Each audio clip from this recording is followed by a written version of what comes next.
Hi, my name is Elijah Lane, and I am in the 3rd grade at West Education Campus here in D.C. I have been going to West since I was 3. We play games, played outside, and read books. I love to read, and I am a good reader. I like to read about Rosa Parks and her childhood, and bats and how they live. We are making a bat house right now, and we researched it in a computer lab. I am even taking a cooking class in aftercare. We made dishes from Peru and Mexico. When I grow up, I want to be the first lady.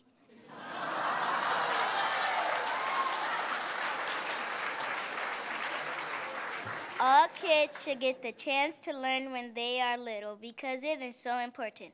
When you invest in me, you invest in us. And now I am super excited to introduce the President of the United States, Barack Obama.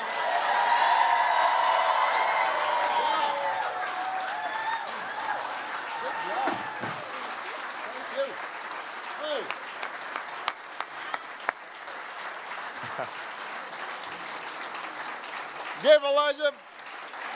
Give Elijah a big round of applause.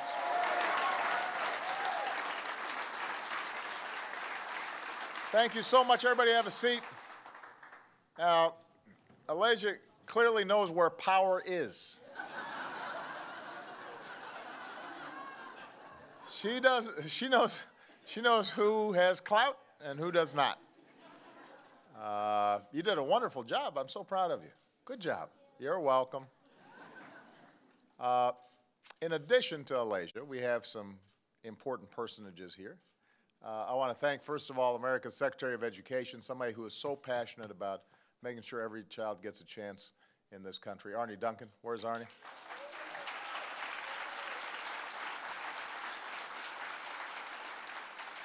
We've got some of early education's strongest supporters in Congress from both parties who are here.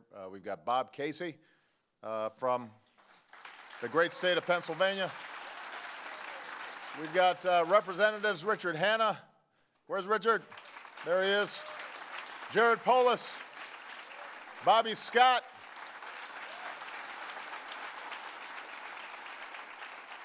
I want to thank the business leaders and philanthropists and mayors, all who came here from across America to make big new commitments to our kids.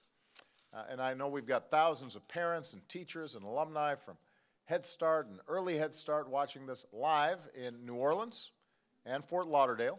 So please give them a shout out as well. Thank you, guys.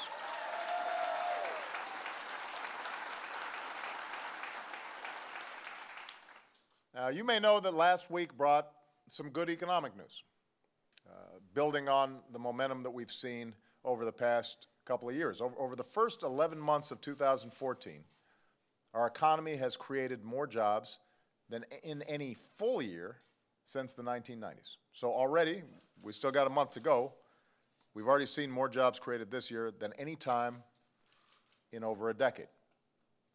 Over the last 4 years, America has put more people back to work than Europe, Japan, and every other advanced economy combined. Overall wages are rising again, which is a welcome sign for millions of families. So for all the work we have left to do, America is outpacing most of the world.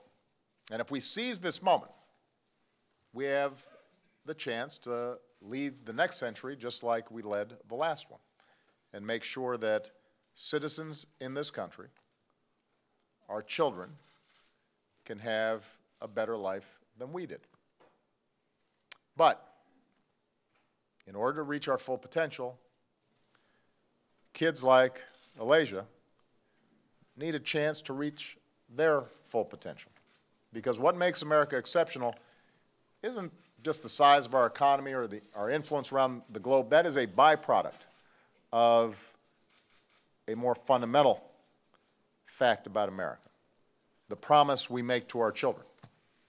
The idea that no matter who they are, what they look like, where they start, how much their parents earn, they can make it if they try. It's the essential promise of America that where you start should not and will not determine how far you can go. And we're here today because it's never too early in a child's life to begin delivering on that promise. I'm preaching to the choir now, but I'm going to go ahead and preach.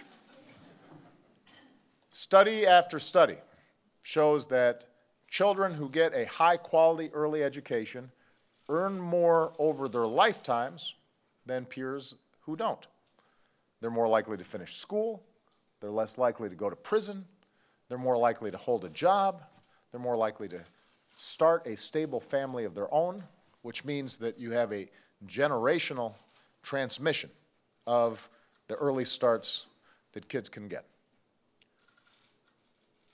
Early education is one of the best investments we can make, not just in a child's future, but in our country.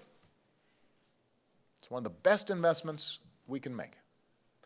Today, my Council of Economic Advisors is putting out a report showing that for every dollar we invest now, we can save more than $8 later on by boosting graduation rates, increasing earnings, reducing violent crime. And the study also shows that access to high-quality, affordable child care means more employment and higher incomes for working parents, especially working moms. Not surprising there. I mean, men, we're getting better, but we're not where we need to be, and moms all too often are juggling between work and child care. When we have good, high-quality early childhood education, then suddenly we're freeing up everybody to be on the field. So early education is a win for everybody. It saves taxpayer dollars, it gives our children a better chance, and some states are proving that it's possible to give every child that chance. For 16 years, every child in Oklahoma has been guaranteed a preschool education. Georgia's building on their successful preschool program by launching something called Talk with Me Baby, which sounds like an Al Green song, but is actually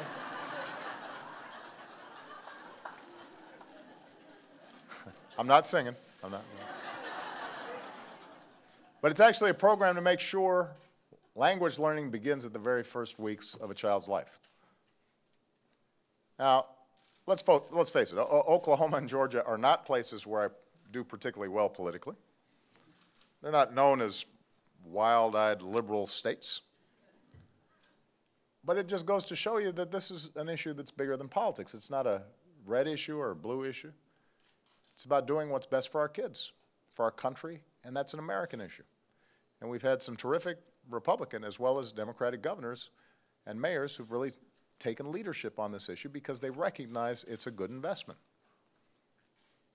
And that's why in my 2013 State of the Union address, I laid out a plan to make sure our children have every opportunity they deserve from the moment they are born.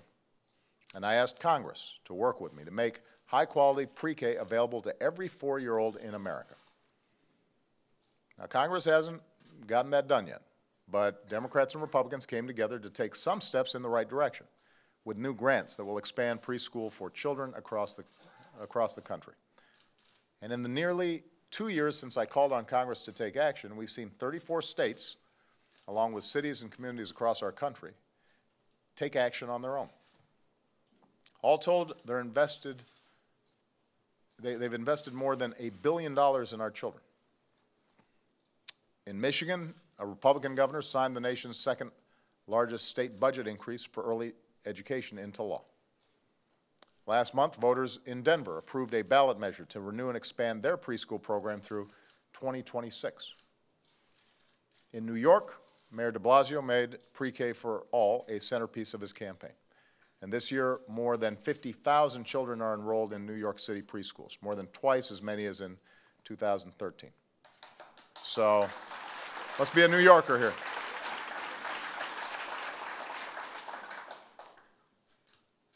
So we're making progress.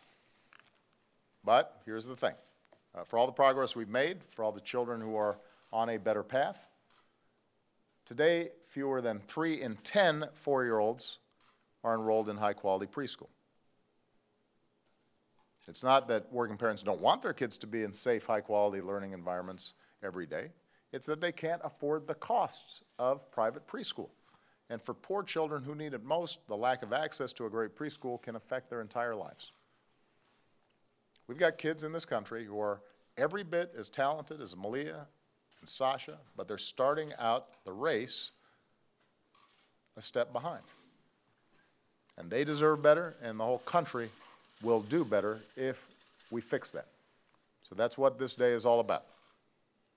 I'm pleased to announce that my administration will award $750 million of new investment in our youngest Americans. Secretary Duncan is awarding $250 million in new preschool development grants to 18 states. We're giving tens of thousands more children the opportunity to go to high-quality preschool. Almost 3,000 preschool students in Nevada, for example, will be able to attend full-day preschool instead of a half-day program. Montana will create new high-quality preschool programs that will serve kids in 16 communities, including 8 communities on Indian lands. And in order to create a full pipeline of learning programs from birth all the way to the beginning of kindergarten, Secretary Burwell is announcing the winners of a $500 million competition that will bring early care and education to more than 30,000 infants and toddlers next year. So our child care centers will partner with our early Head Start centers to help kids from virtually every state, from rural Virginia to my hometown of Chicago. So we're stepping up, but as all of you, I'm sure, have already heard, investing in our kids is not just the job of the federal government. It's the job of all of us. So in my State of the Union address this year, I promised to pull together a coalition of elected officials and business leaders and philanthropists who are willing to help more kids access the high-quality preschool that they need. And here you are. Today, we are delivering on that promise with a new campaign called Invest in Us. I want to highlight a few commitments that have been made by people in this room because I think it shows how much interest there is in this issue, how much evidence there is behind making the kinds of investments for our kids that we're talking about. So first of all, you're bringing entire communities together on behalf of children. In Northeast Ohio, for example, Cuyahoga County, the city of Cleveland, local schools, businesses, foundations, and child welfare agencies have all embraced a single plan to ensure that all 3- and 4-year-olds have access to high-quality education. So today, the greater Cleveland community is announcing $10.2 million in new investments in early childhood programs. And that's going to make a difference. Susie Buffett is leading an effort that will invest $15 million in Omaha. That's making a difference, bringing folks together. Second, as important as preschool is, you're working to make sure our great education starts even earlier. The George Kaiser Family Foundation reaches out to new parents in Tulsa with a hospital visit before the baby even goes home. After that, they provide parenting classes and literacy programs all the way through a child's 3rd birthday because they believe that every parent can be a teacher and every home can be a preschool. And as a consequence, they're committing $25 million in additional dollars to help achieve that goal. Number 3, you're supporting early childhood education programs that we already have. So the Foundation for Child Development is working with the New York City Department of Education to help train early learning teachers. And Disney's giving away $55 million worth of books and apps for young learners. And judging by trick-or-treating here at the White House this year, if Disney wanted to throw in some of those princess costumes from Frozen, that will make a difference. I mean, there were a lot of else's. They just kept on coming, sort of nonstop.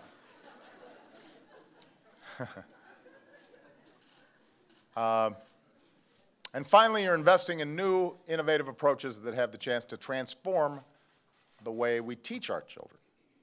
So thanks to neuroscientists and psychologists and child development experts, we know more about how young minds work than ever before. So we've got the Bezos Family Foundation announcing a $5 million commitment to turn these new insights into new tools for teachers and parents so that our children get the most out of the time and money that we invest in them. And JB and MK Pritzker, their family foundation is committing $25 million to build on cutting-edge research to help our most vulnerable children succeed. So all told, in addition to what we're going to be doing at the federal level, organizations here today are making more than $330 million in new commitments. That's worth applauding.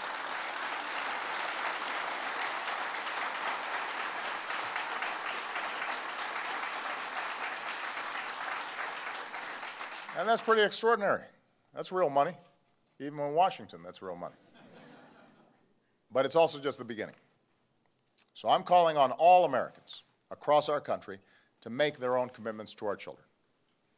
And I'm asking our members of Congress for their commitment as well. Outside Washington, giving our children a fair shot from the earliest age is a priority that crosses party lines. So I hope that the new Congress next year will work with me to make pre-K available for all of our kids. It will not just grow the economy for everybody, it will change young lives forever. Just ask Chuck Mills.